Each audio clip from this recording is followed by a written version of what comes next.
Olá, meus queridos, aqui é o Everton e hoje é dia de uma dica terapêutica. Vocês sabem, podem ver pela minha barbinha aqui, mal feita, né? Que eu ainda tô de férias dessas dicas terapêuticas. A gente vai voltar com conteúdos novos a partir do pós-carnaval, né? No pós-carnaval eu vou estar gerando novos conteúdos para dica.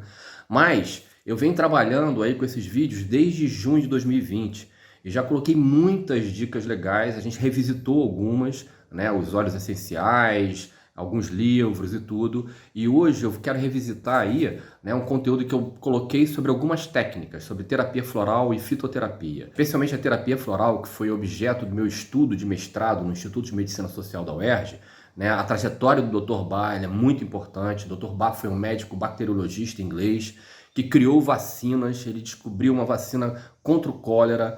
Esse cara tem um câncer, quase morre, fica desenganado, e aí ele sobrevive e se desencanta com a medicina, começa a estudar homeopatia e passa a produzir as vacinas, as 7 nosódios de Bach, ele passa a produzir a partir dos princípios homeopáticos, e é daí que surge a terapia floral, porque por isso que o Dr. Bach separava os florais em 7 grupos de erro, porque eles vêm lá daquelas 7 vacinas dele, tá? E eu vou falar também sobre a fitoterapia, que é muito importante. A gente vive no Brasil. O Brasil é um país que tem, né, uma biodiversidade incrível, então a gente tem muitas plantas, muitas ervas aí para ajudar a gente para qualquer tipo de coisa, né? Então vamos falar sobre esses dois, revisitando esses dois temas, tá? Para fechar aí a nossa história, eu queria falar uma coisa, gente, coisa que está acontecendo aí com o nosso Brasil, né? A gente não está tendo uma boa gestão desse processo da pandemia. O Brasil é o segundo país no mundo em termos de mortes, com uma subnotificação muito grande. Daqui a uns anos a gente vai olhar para 2020, 2021 e a gente vai ver que além do Covid, muito mais gente morreu de pneumonia e de outras doenças que estão correlatas à Covid. Então esse número de mortes no Brasil ele é muito maior, né? Como eu falei para vocês, o meu mestrado é em saúde coletiva, por isso a terapia holística, na verdade, o holos é o todo, né? A terapia holística ela não se contrapõe à medicina científica, ela engloba a medicina científica. Da mesma forma que se você pode se tratar com remédio, você não vai fazer uma cirurgia, se você pode se tratar com alimentação, com respiração, com qualidade de vida, você não precisa tomar remédio. Então a terapia holística engloba a medicina. A minha formação né, um mestrado em saúde coletiva pelo Instituto de Medicina Social da UERJ, então eu atesto aqui a veracidade e a importância das vacinas. Então vamos aderir às vacinas. A gente está tendo uma notícia maravilhosa, que a Universidade do Paraná está desenvolvendo uma vacina brasileira com uma técnica diferente, muito importante. Palmas para os universitários, para os pesquisadores da Universidade do Paraná, né? Essa vacina ela não precisa de insumos internacionais, né? É o que eu sempre falo aqui, a gente vai superar, né, essa questão do Covid, embora, meu Deus do céu, o nosso momento seja muito grave. Enquanto a gente não está vacinado e a gente não tem campanhas de vacinação, né, bem organizadas pelo governo federal, enquanto a gente não está vacinado, a gente tem que tomar todo cuidado. Essas variantes do vírus que estão acontecendo aqui são graves, são perigosas e a gente precisa ter cuidado. E as pessoas estão aglomerando, né? Teve aquele youtuber, o Igona, meus sentimentos à sua família, mas ela estimulava a aglomeração e faleceu de Covid. Olha isso, minha gente. E tem uma importância disso, entendeu? Não vamos deixar que essa morte seja em vão. Né? A gente não pode se aglomerar ainda. A gente tem que estar concentrado nas vacinas e concentrado em cobrar das autoridades responsabilidade social, entendeu? Eu sempre falo, espiritualidade. O pessoal fica falando de espiritualidade. Espiritualidade é ética. Espiritualidade é ética. Recomendo aqui, Espiritualidade para Céticos, do Robert Solomon, um filósofo americano maravilhoso. Espiritualidade é ética. Além do nível metafísico e energético, quando a gente fala em espiritualidade, a gente está falando também de ética.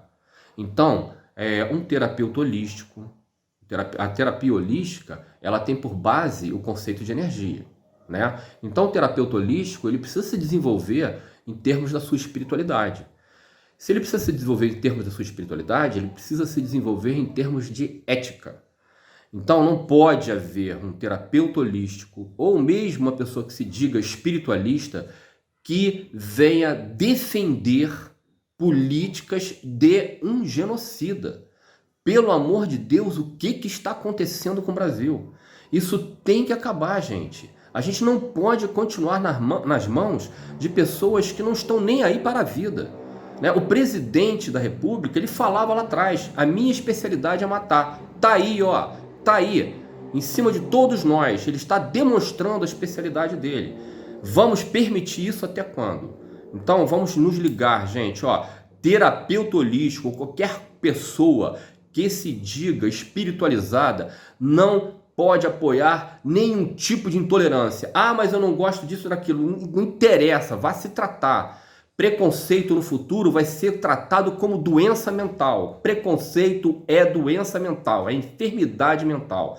Pelo amor de Deus, vamos superar esse paradigma aí, tá? Então, ó, ligado na dica da semana, né, revisitando aí a terapia floral, revisitando a fitoterapia, que são duas técnicas maravilhosas. E pós-carnaval vamos estar gerando novos conteúdos aí para nossas dicas, ok? É isso, meus queridos, curtam aí bastante e não esquece de curtir a gente também e acionar o sininho para continuar vendo nossos vídeos, tá bom? Um beijo. A dica terapêutica de hoje faz parte de um conhecimento tradicional, se constitui como ferramenta terapêutica em todas as racionalidades médicas.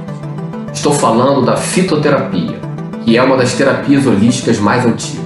Há muito tempo, o homem faz uso de substâncias químicas derivadas dos diversos recursos naturais, sejam plantas, animais e micro-organismos, para atender às suas necessidades de sobrevivência e qualidade de vida, incluindo a prevenção e o tratamento de várias doenças.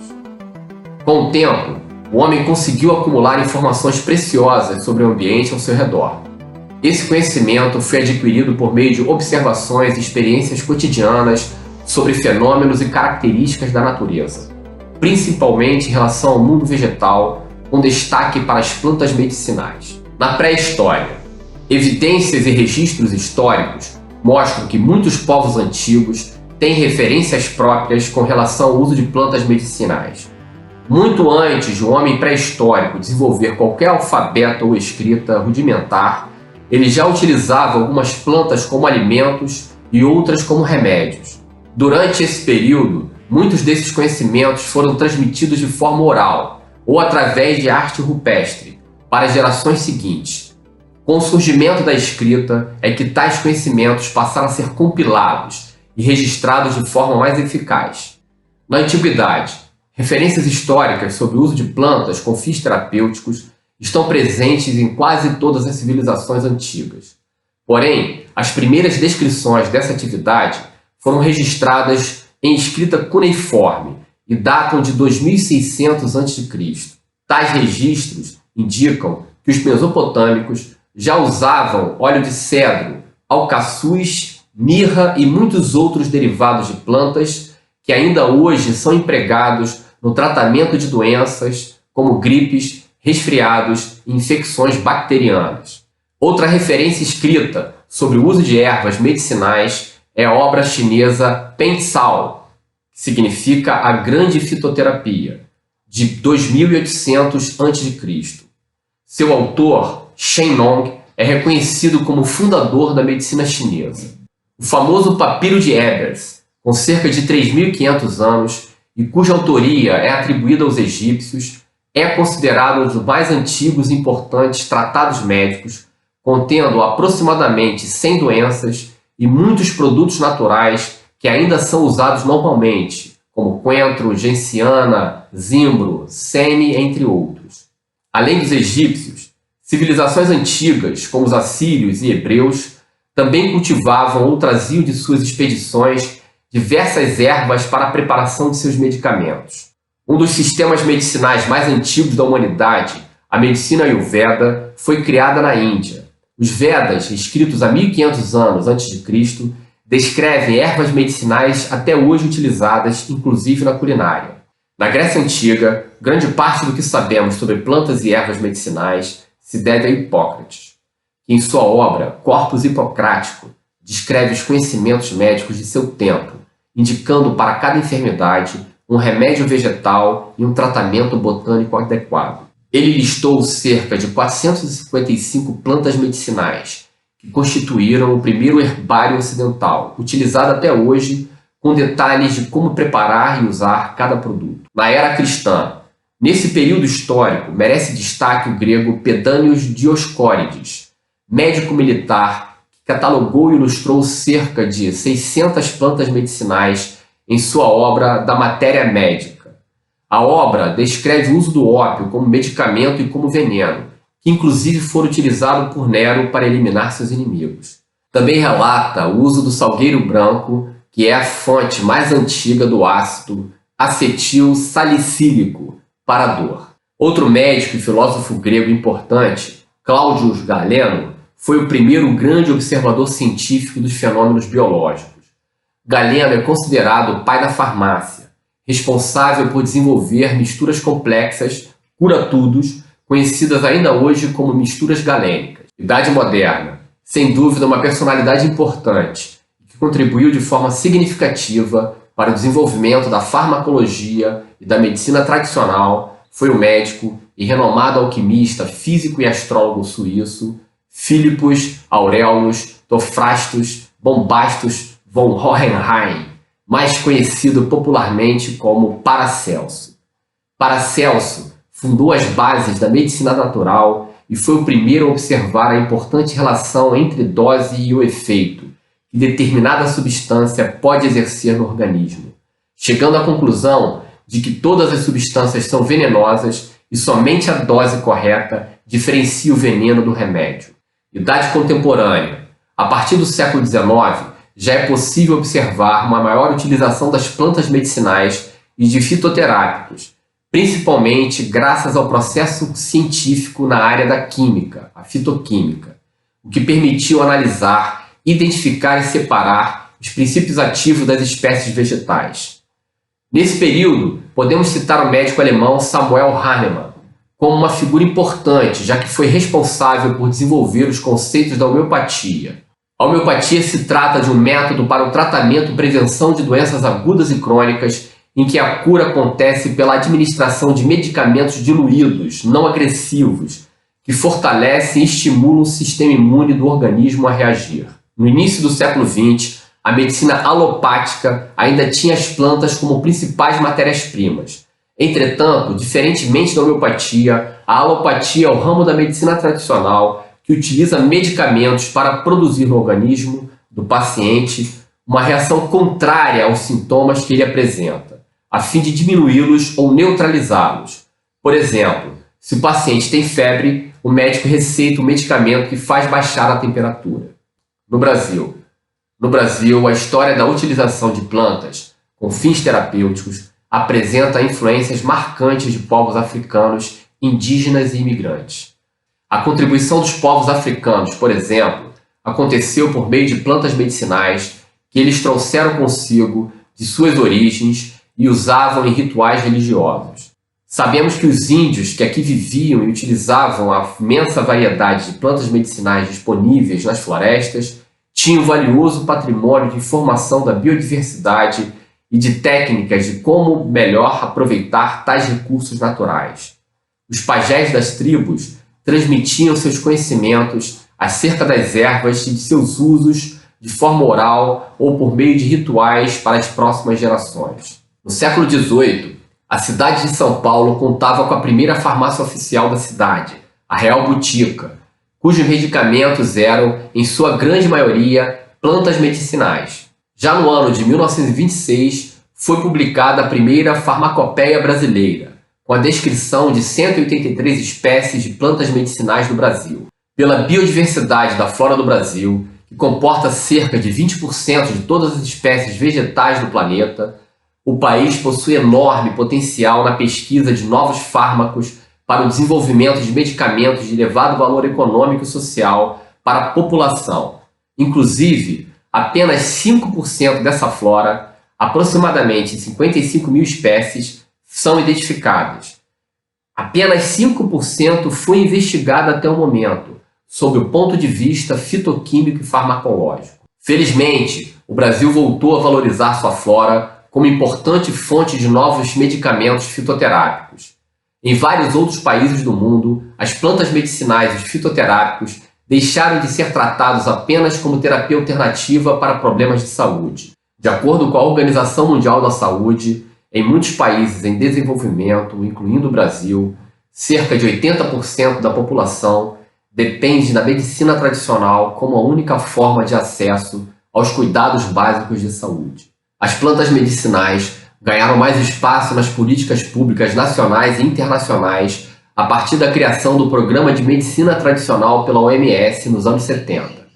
Segundo a OMS, a medicina tradicional, ou MT, corresponde ao conjunto de conhecimentos, habilidades e práticas baseados em teorias, crenças e experiências indígenas de diferentes culturas, explicáveis ou não, utilizadas na manutenção da saúde, também quanto em prevenções, diagnósticos ou tratamentos de doenças físicas e mentais. Já, segundo a OMS, a medicina complementar alternativa, ou MCA, compreende o conjunto de práticas sanitárias de cuidado em saúde que não são tradicionalmente utilizadas ou não estão integradas ao sistema de saúde dominante do país.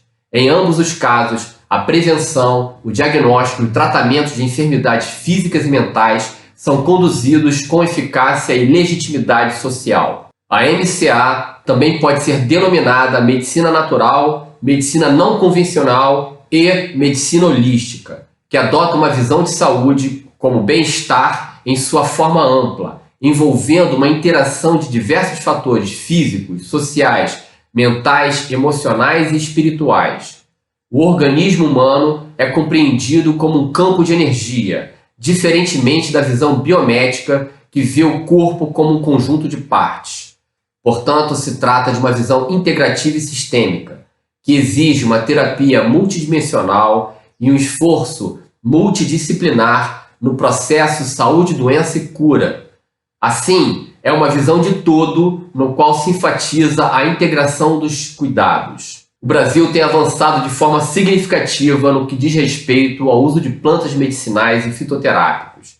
O país criou políticas públicas, a Política Nacional de Práticas Integrativas e Complementares e a Política Nacional de Plantas Medicinais e Fitoterápicos, que garante o acesso e promove o uso de plantas medicinais e fitoterápicos no seu sistema de saúde, o SUS. A portaria do Ministério da Saúde, número 971, de 3 de maio de 2006, instituiu a Política Nacional de Práticas Integrativas e Complementares, que autoriza o uso de práticas de terapia da medicina tradicional chinesa e da medicina complementar no SUS, atendendo à demanda da OMS e da população brasileira, além da necessidade de normatização dessas práticas na rede pública de saúde.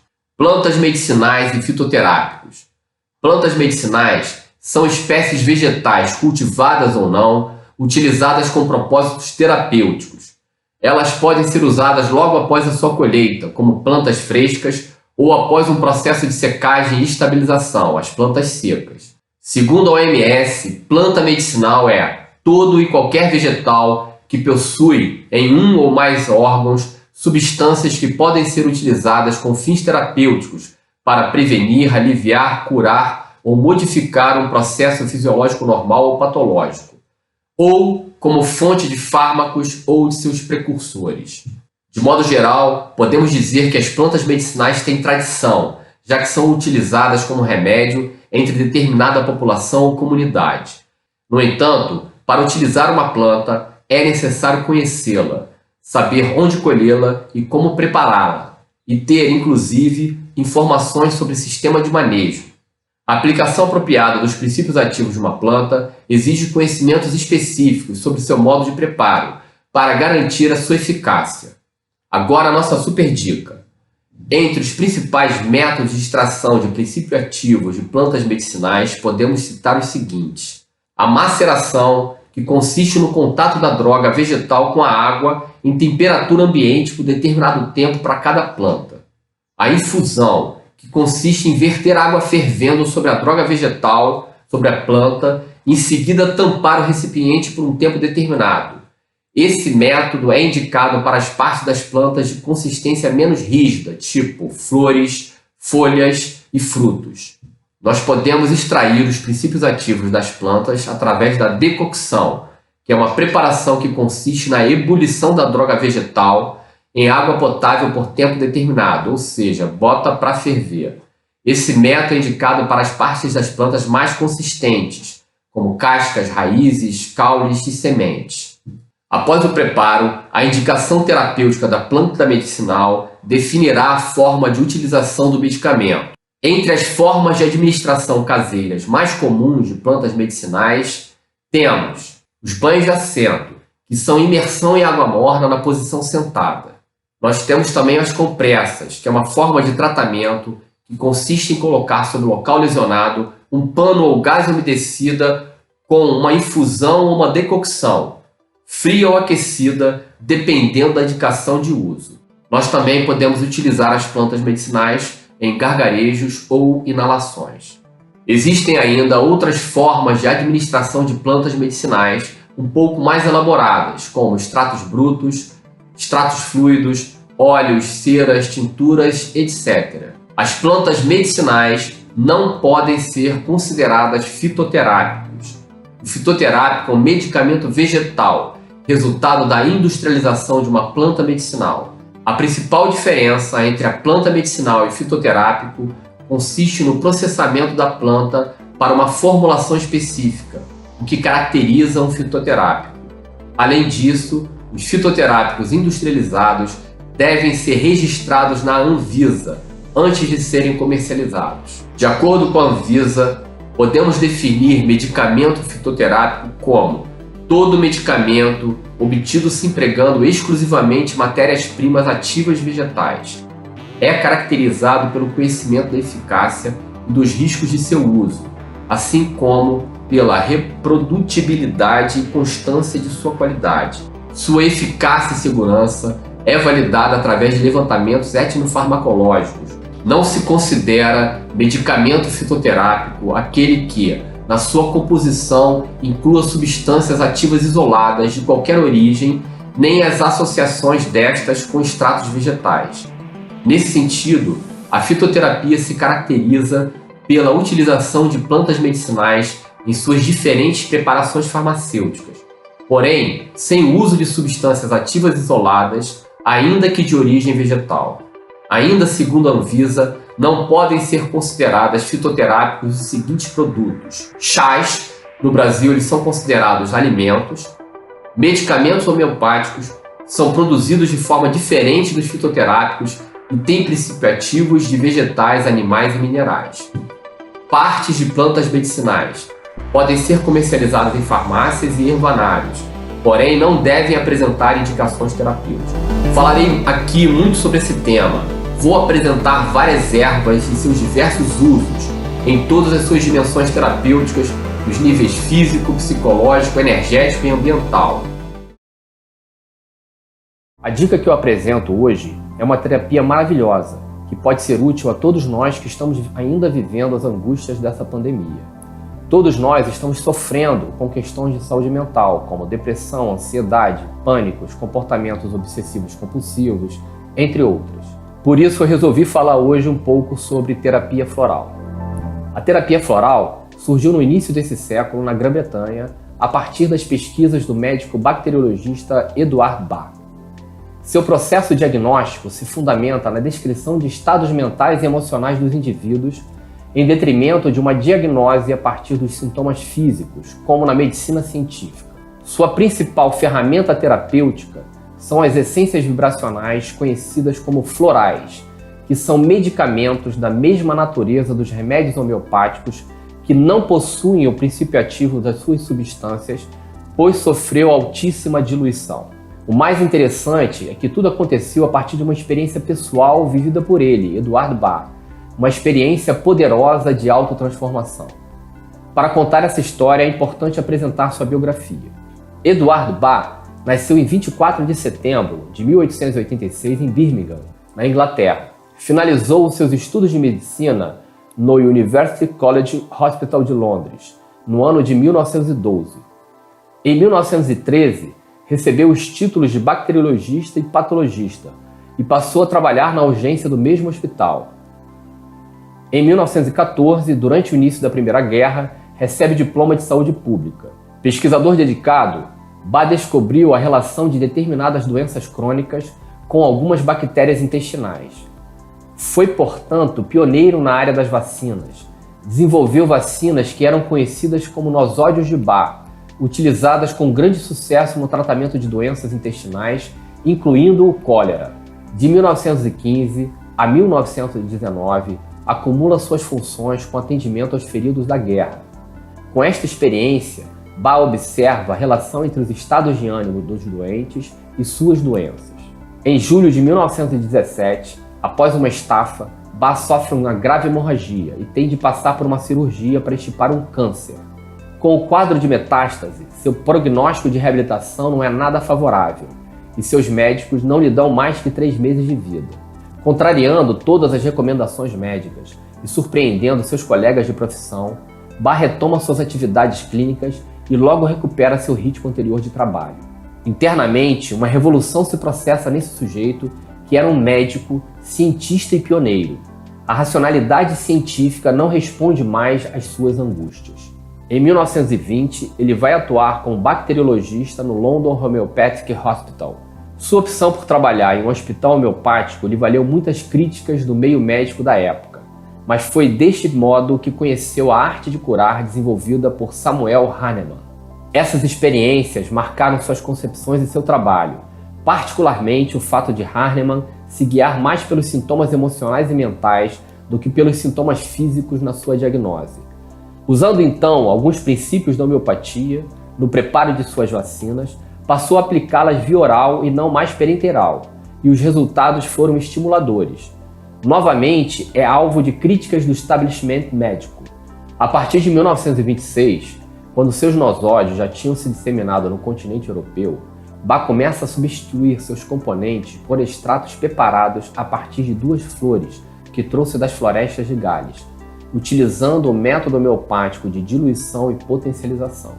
Pouco depois, começou a classificar os indivíduos em grupos por semelhança de comportamento, com a finalidade de tratar o sofrimento comum a cada grupo de indivíduos. Assim, os 7 nosódios foram se transformando nos 7 erros básicos da personalidade, que provocam as doenças e que seus medicamentos procuravam cuidar. São estes erros: solidão, medo, desesperança, excesso de preocupação, indecisão, falta de interesse, sensibilidade excessiva ao externo. Em 1930, depois de um insight, Bach abandona suas atividades em Londres e a civilização em geral para buscar junto à natureza um sistema de cura simples, sem contraindicações e que pudesse ser empregado por qualquer pessoa. A homeopatia ainda não era exatamente o que procurava. Portanto, mais que um seguidor de Hahnemann, Eduard Bach se considerava um herdeiro de sua arte de curar. Observando a ação da natureza sobre as plantas e as flores, Bach intuiu todo o processo de coleta das flores e preparação das essências florais, experimentando-as em si mesmo para descobrir seu potencial curativo. Bach teve diversas reações aos florais, desde reações leves até reações mais pesadas, como vômito, febre e erupções.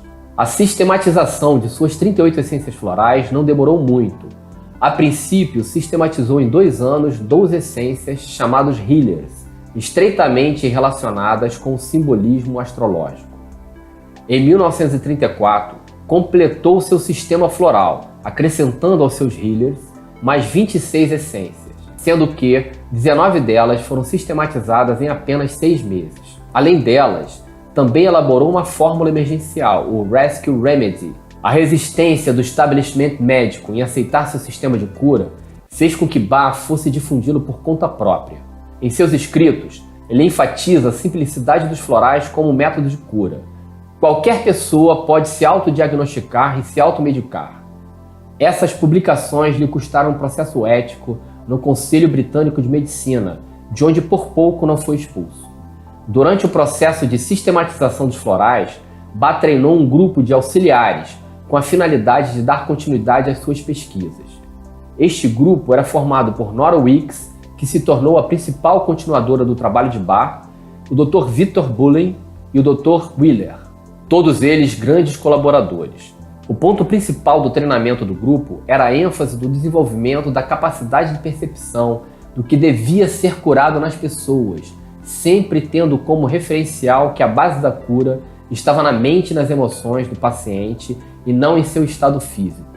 Bach, um médico renomado, ao lidar com o câncer, se desilude com a medicina e busca na homeopatia um caminho diferente para a compreensão de sua doença, abandonando os cânones do status quo da medicina inglesa para se abrir a uma nova direção terapêutica, uma nova racionalidade médica. Falaremos disso em outra dica. Eduard Bach foi o primeiro pesquisador a investigar e prescrever os florais, bem como a publicar artigos sobre essa exótica medicina natural inglesa, além de formar os primeiros terapeutas florais. Nos anos 80, 50 anos após este trabalho pioneiro, a terapia floral se expande pelo mundo no contexto da difusão das práticas e técnicas terapêuticas alternativas. Nesse movimento, os florais de Bach, com um repertório de 38 essências florais e uma fórmula, o Rescue Remedy, se tornam um sistema floral dentro da terapia floral e surgem pelo mundo afora diversos outros sistemas florais. Como exemplo, os florais californianos, que são o primeiro sistema floral após os florais de Bach, os florais do deserto do Arizona, os florais franceses, florais holandeses, tibetanos, australianos, do Pacífico, etc. Além destes, em diversos outros países se realizam pesquisas com as flores locais e novos sistemas florais são criados. No Brasil, nós temos os florais de Minas, que são resultado das pesquisas de Breno Marques, doutor em ciências pela USP, e sua mulher, Edinamara Marques. Além desses, temos os florais da Amazônia, os florais brasileiros, florais de Saint-Germain, florais Araretama, florais Filhas de Gaia, este último com uma rica pesquisa sobre a ação dos florais em crianças carentes, etc. Assim, podemos perceber que as pesquisas com florais remontam a pelo menos 70 anos. Portanto, a terapia floral é o resgate de um saber médico que não é uma ciência das doenças, mas sim uma arte de curar. Seus florais são essências carregadas de energia curadora das flores e outros elementos da natureza. Atuam sutilmente em nossas emoções e no quadro psicológico em geral. Eu utilizo muitos florais em meu processo terapêutico, como suporte para uma série de desequilíbrios emocionais. A terapia floral foi tema da minha dissertação de mestrado no Instituto de Medicina Social da UERJ, defendida em maio de 1997 e que se tornou esse livro, A Terapia Floral e a Ideologia Moderna. Vocês podem conferir no link abaixo. Agora uma super dica. A fórmula produzida por Eduard Bach, o Rescue Remedy, possui indicação de uso em casos extremos, traumas e momentos de grande desequilíbrio emocional. Muita gente conhece o Rescue Remedy, muita gente já utiliza o Rescue Remedy. Além da tradicional formulação líquida para uso oral, é produzido também como essas balinhas aqui. Vou abrir para vocês verem. Essas balinhas, minha gente, são muito úteis em casa, quando precisamos rapidamente nos colocar em equilíbrio. É completamente sem contraindicação e você compra sem precisar receita médica, nas boas farmácias homeopáticas e atualmente também conseguimos comprar em algumas drogarias. Experimente as balinhas de Rescue do Dr. Bach quando você não estiver bem, quando você estiver num momento de desequilíbrio emocional. Tenho certeza que você vai gostar.